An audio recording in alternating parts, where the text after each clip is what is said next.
ถ่ายคลิปให้น้องมาลูกน้องไปหยังเพิ่นถ่ายคลิปให้น้องแล้วน้องไปหยัง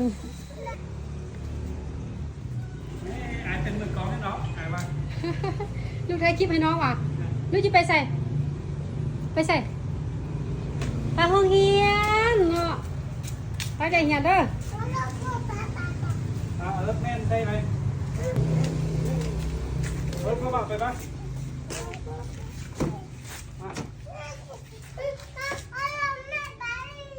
รถแม่มีคิวเขาแค่เขาเอาอยากบอกไปมั้งก็ไปเดี๋ยวเขาเอามาเขาแบบไปเช็คกันด้วยโอเค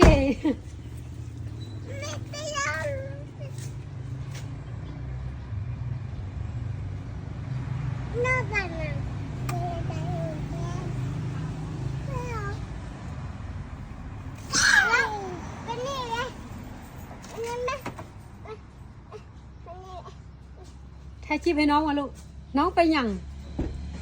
เพิ่นถ่ายคลิปให้น้องแล้วน้องไปหยังบายบายเด้อลูกเด้อมื้อแรกแม่ไปทับเราเด้อ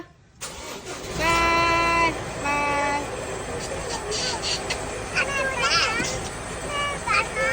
แม่ให้เรียนกันเด้อ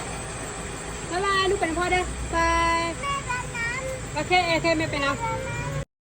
ถ้าท่านใดอยากได้แกนแนวพันธุ์มากอ่อนที่มีรสชาติแซ่บมันเหนียวปลูกง่ายดูแลง่ายแล้วก็เป็นไวเนาะ2 เดือนปลายเป็นแล้วก็บ่จำเป็นที่ต้องเฮ็ดครั้งเลยเนาะสามารถปลูกกินในครัวเรือนหรือว่าปลูกขายเป็นสินค้าได้เนาะถ้าว่าสนใจทักเพจได้เลยหรือว่าติดต่อมาที่เบอร์ทางเพจเฮาเนาะ94246395สำหรับแนวพันธุ์แม่นมีพร้อมส่งเลยเด้อ